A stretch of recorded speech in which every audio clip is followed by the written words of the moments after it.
Hey guys, welcome to another episode of the Home Sharing Network brought to you by Vacation Rentals Manager.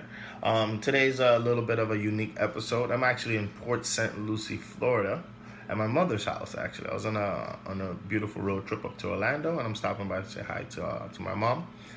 And I figured I'll get this vlog done really quick for you guys. And today we'll be talking about chargeback prevention. What's a chargeback? Well, the name is pretty self-explanatory, but let's say a client uses a credit card, debit card, and then they dispute those charges with their bank or credit card provider, meaning then you have to provide documents to show that charge was justified and in order for you to keep the funds. That's a chargeback in a nutshell. It's just chargeback prevention 101 for vacation rental owner operators and vacation rental management companies on the small side of things. The bigger vacation rental companies, meaning 50 or more properties, those guys should know what they're doing. If you guys still want to kind of figure things out, this is also a great vlog for you. Okay, so we're gonna just jump right into it. Now, there are a lot of loopholes in general when it comes to credit card processing, and we'll just take it from there. Okay, the number one thing is this: if your traveler is paying with someone else's credit card, meaning, hey, this is my mom's credit card, my brother's, my boyfriend's, my husband's, he says it's okay, I can pay for it, that's not good enough. Number one thing is the card provider should be the one processing that payment, and you should be receiving the signature and ID of that specific person on the card, regardless if the person holding the card says that they are approved. Now, you're not going to take their word for it, because if you do, you'll be the one stuck with the hot potato. Do not fall for any of those at all. The second thing that we're going to talk about is make sure that every person that uses a card provides at least 2 forms of ID. Okay, now 2 forms of ID doesn't have to be 2 forms of picture ID, but at least 1 form of picture ID, and the other ID could be maybe a card with their name on it that matches the ID, a different card from a different bank. Okay, if you go into certain places like Bank of America and they ask you for 2 forms of ID, they also accept it based on these terms. Number 3, all right, is have your travelers sign a physical agreement. Okay, make sure the card holder signs the agreement with their card, and you take a picture of the ID and card on top of that agreement or at the side of that agreement. What that's going to allow you to have in your arsenal is that if that card is charged back and you send that agreement to the card provider with their signature, their ID, and their physical card picture next to it, okay, there's no disputing that they were there. This is them, unless the person using it made completely fake IDs and fake cards, which is highly unlikely. Okay, cool. Every single charge that we have done this way, or client that we've handled this way with the signature, picture of card, and ID, we've never lost a dispute, not once. And we have been disputed even from those great customers. All right, number 4. This is a little bit above and beyond, but I do this and I'll tell you why. Okay, require at least 1 picture ID, 1 form of ID from all of the guests that's staying in the house with the payee.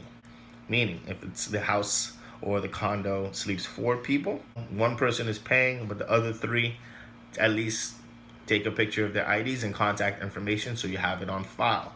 You know, you could also tell them, hey, this is for the guest list. I like to carry a guest list for all of my properties personally, and what that allows me to do is say, I know John, Steve, Michael, and Jennifer are in this unit. I have their first and last names, and I have their picture IDs. One quick backstory: card person disputed their card, nowhere to be found.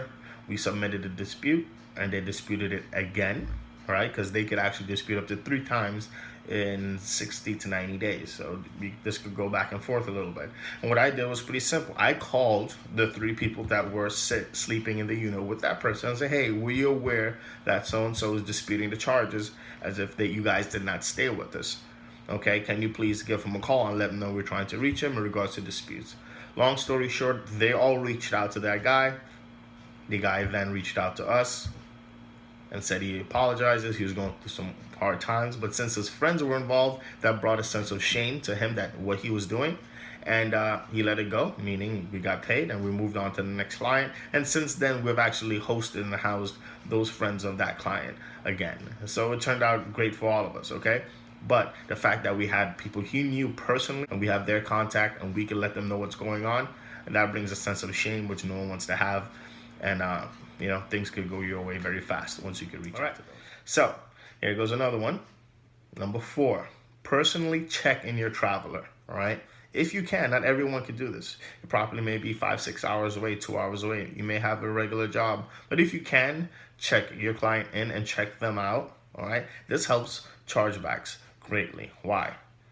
Once a person, your traveler, for example, ties the house in mentally with a person and a personality, like, hey, my name is Kyle, hi, this is my property, nice to meet you, take care of it. They tie that person and personality into the property. They're more likely to take care of your home, right, and look after your things. Not only that, they're more likely to behave themselves and not charge back, because now their face is going to be associated with what's happening. Okay, that's a great way for chargeback prevention. It's helped us greatly. We check in whoever we can. It also helps you build great relationships, and it helps with getting references and referrals. All right. Number 6 plays back on my point number 4, but I'll go into it again. Number 6 will be definitely ask for personal references with contact information if you can. If it's a big reservation, a couple of $1,000s, you could always say, hey, do you have any references for us, so we can know that you're a good person or a good client? And people are not too hesitant to give this information out. So you take this information down, anything goes haywire, you go ahead and reach out to their references. Those are our top tips to prevent chargebacks, okay? Chargeback prevention 101. If you say, hey, how do I just stop all chargebacks 100%? I don't want to deal with it. I don't even want to take people's credit cards. I don't want that kind of responsibility. There's a way you can do that also. You go ahead and only list and book properties on sites that do take care of all of the processing for you, meaning TripAdvisor, Airbnb, VRBO, Travel Mob, House Trip, Roomorama. It goes on and on and on. The list goes on. There are sites that specifically they will cater to you. They'll do everything as far as the financial part for you. Okay, and you just collect the money and host the client. Just focus on that part. Okay, Prevention 101. I hope you guys enjoyed it. So that's our vlog for today from the beautiful Port St. Lucie, Florida, in my mom's kitchen. All right, hope you guys really enjoyed it. Other than that, leave comments, send an email. If you have any other tips to prevent chargebacks or that stuff that you have dealt with, send it to us and we'll update this vlog. Yeah, it'll be pretty cool. Thank you guys for tuning in. Again, this is Kyle Finley from Vacation Rental Managers, bringing you the Home Sharing Network with tips, tricks on how to run your vacation rental. Rock out, have a beautiful week. It's a lovely Monday morning, and I hope to see you guys again. Tune in. Bye-bye.